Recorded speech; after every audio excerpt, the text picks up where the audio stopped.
Hello everyone, welcome back. This is problem 4 of the 2005 AMC 10A. Okay, let's get started. A rectangle with a diagonal length of x is twice as long as it is wide. What is the area of the rectangle? Okay, so since we're looking for the area of the rectangle, let's just draw it out here and set some variables.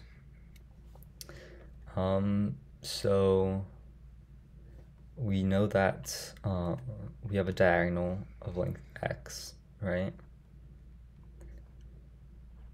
Which is twice as long as it is wide.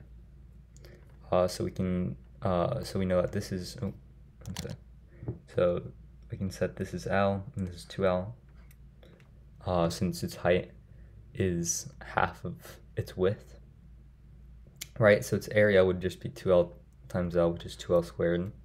This is the area of the rectangle.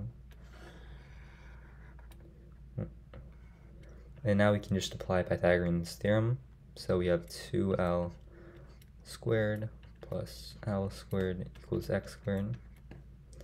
So 4L squared plus L squared equals x squared. 5L squared equals x squared. L squared equals x squared over 5. And x squared over 5. And we know that the area here is 2L squared, so we just multiply by 2, both sides by 2, and we get the area of the rectangle is 2x squared over 5, or 2 over 5 x squared. So our answer should be B.